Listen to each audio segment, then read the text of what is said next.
Dentro de las entrevistas que estamos haciendo para Innológica, tenemos hoy la satisfacción de estar con Álvaro Calle Guglieri. Y tenemos que decir que Álvaro Calle tiene un currículum desde luego bastante nutrido y bastante brillante. Él es ex profesor de la Escuela Profesional de Psiquiatría, es encargado de cátedra de Física Teórica de la Universidad Complutense de Madrid. También es exdirector de proyectos avanzados de IBM. Es un gran experto en el tema de neurociencia e inteligencia artificial y, por si fuera poco, es además un hombre experto en el tema tan interesante de yoga y filosofías orientales. Y vamos a hablar con Álvaro de un tema como es la conciencia, un tema realmente amplio y en el cual yo creo que vamos a, más que hacer una entrevista rigurosa con un guión, vamos a conversar de manera más improvisada sobre todas estas cuestiones que giran en torno a la conciencia. Entonces, la primera pregunta que yo le planteo así directamente a Álvaro es, Álvaro, ¿crees que, como se afirma muy frecuentemente, la conciencia es un epifenómeno, es un producto realmente del cerebro, o crees que tenemos otras alternativas para explicar lo que es la conciencia? La conciencia es uno de los temas que hoy día atraen la atención de los mayores expertos en áreas tan diferentes como pueden ser la psiquiatría, la psicología, la medicina o la física teórica, y no solamente teórica, sino la física moderna en la actualidad. A lo largo de la charla justificaremos esta afirmación. Pensemos, para no alargarme en esta primera respuesta y luego la podemos desbrozar a lo largo de la entrevista, pensemos que hoy día hay dos grandes bandos. Un gran bando que se declara clarísimamente partidario de que la conciencia es un epifenómeno de la actividad cerebral. Este bando, desde una perspectiva provisional, como veremos, se podría decir que es una actitud que es materialista en cierto modo, monista desde luego, pero luego haremos matices. Y luego hay otro bando, otro gran bando de neurocientíficos, de físicos, de biólogos, de psicólogos, de psiquiatras, etcétera, que dicen que la conciencia y la mente, porque luego haremos también alguna disquisición entre estos dos términos, es un hecho dual en la actividad cerebral y en la actividad mental. Entre estos podríamos citar, por ejemplo, a John Eccles, un premio Nobel, gran experto en neurociencia y sobre todo lo que significa redes neuronales, que se declara, junto con su gran amigo que fue Popper, el gran filósofo de la ciencia, partidario de esta posición.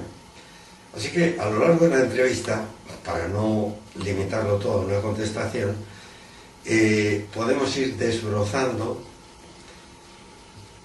cuáles son las dificultades no solamente científicas, sino humanistas que se plantean ante estas afirmaciones. No quiero olvidar que para que participen también grandes físicos de la actualidad, quiero resaltar la importancia que en la física cuántica, que es el último grito de la física, tiene el hecho de que la persona, de que su conciencia sea un factor primordial a considerar en cualquier experimento o consideración que se haga. Y a este respecto, por ejemplo, Wheeler, como decía, manifiesta claramente que la información y la conciencia son nada menos que los responsables de la realidad del cosmos. Es decir, que si alguien me preguntara en este momento que si este grupo de personas podrían identificar lo que conocemos generalmente por realidad como un acto casi creador del observador, diríamos que sí. La tremenda diferencia que hay entre la física clásica y la física cuántica es que en la física clásica la persona era un mero espectador, se salía del fenómeno, mientras que en la física cuántica, que es la que prevalece hoy día, lo que es el hecho fundamental de cualquier experiencia es el observador, casi tan importante como los métodos de medida. O sea, sin observador no tiene sentido hablar de que un hecho tenga realidad. Y por lo tanto alguien podría decir, o sea, que la persona crea la realidad. Desde esta perspectiva, sí. Entonces, ahora podemos, en función de lo que se cree más conveniente en la entrevista, ir desbrozando estas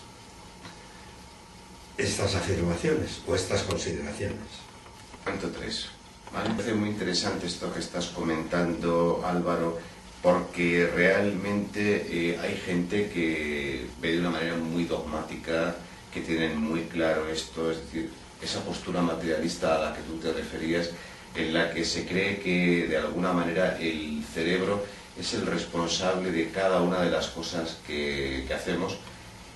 Últimamente este campo de la neuroplasticidad nos revela cosas muy interesantes, de todos modos.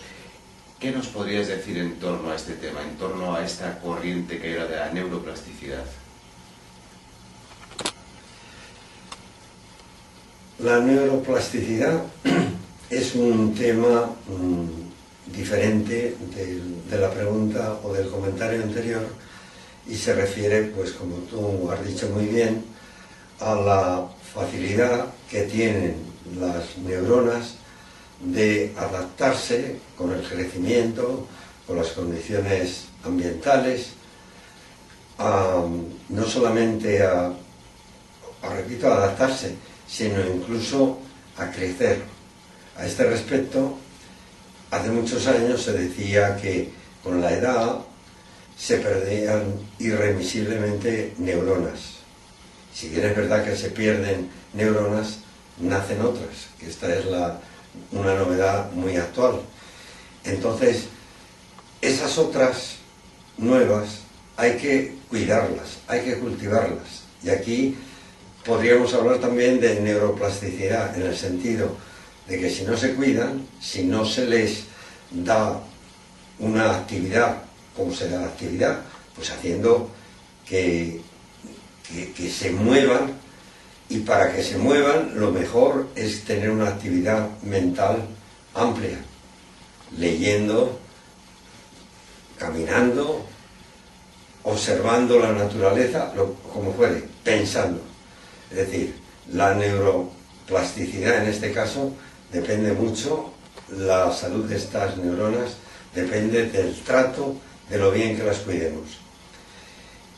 Plasticidad en el sentido de que físicamente se trasladan de unas partes a otras, unos desplazamientos pequeños, pues sí se desplazan. Pero vamos, cuando se habla de neuroplasticidad, yo creo que muchos quieren decir la posibilidad de que zonas que no estaban muy activadas se puedan adaptar a nuevas situaciones educándolas oportunamente. Por ejemplo, una persona que haya sufrido pues, un ictus cerebral y que una zona del cerebro haya quedado dañada, ver de qué manera, con ciertos tratamientos, con ciertos entrenamientos, esa persona pueda recuperar en parte las funciones perdidas, haciendo que otras menos solitarias en principio aparentemente, pues colaboren en la actividad que se les encomienda. Y desde ese punto de vista la neuroplasticidad pues está justificado, que tiene mucha importancia y que se puede hablar de ella. Pero insisto, y perdón porque enlace con lo anterior, que el tema de la conciencia es tremendo, porque dentro de las revistas especializadas y de los textos especializados hay una confusión tremenda con una serie de términos que dan lugar, incluso por su propia denominación, a error. Por ejemplo, este premio Nobel que yo decía antes, John Eccles, algunas veces utilizaba la palabra Soul, S-O-U-L, para indicar no la traducción que corrientemente se da en humanidades de alma, con el sentido, sí, religioso que pueda tener esta palabra, sino como equivalente a mente, a mind, a M-I-N-D. Entonces vemos que en una misma persona se puede utilizar, y él utilizaba algunas veces indistintamente y podía dar lugar a confusión, estas dos palabras, mind y soul. Los franceses, como todos sabemos, utilizan una palabra que también puede dar lugar a confusión, esprit. Esprit, la traducción inmediata que a uno le apetece es decir espíritu. Pues no, esprit la utiliza en el sentido de mente, en el sentido privándola, vamos a decirlo negativamente, privándole de cualquier sentido religioso que se pueda asignar a la palabra. Y entonces hay una confusión tremenda entre conciencia, que es el término, el foco de nuestra entrevista, con mente, y decimos, bueno, es que mente es igual a conciencia, es que mente es igual a cerebro, es que los que hablen bajo un aspecto de dualidad no tienen tanta razón como los que se declaran monistas. Hoy día, ¿qué se lleva más?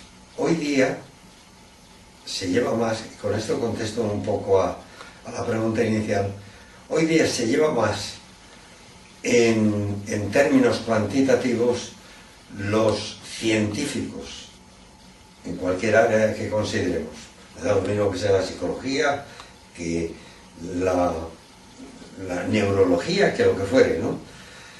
Si hay más científicos que son partidarios de esa visión monista, o sea, que la mente, la conciencia, son actividades epifenoménicas de la actividad cerebral. Yo tengo que decir que hace ya muchos años, cuando tuve la suerte y el privilegio de conocer, e incluso fui ayudante suyo, del doctor Zamorano Sanabra, que entonces era el decano de la Facultad de Medicina por aquella época, él me decía, cuando organicemos cualquier seminario de esta problemática tan vidriosa mente-cerebro, vamos a hacer una cosa, ponemos un guión y decimos, seminario sobre mente-cerebro, o cerebro-mente.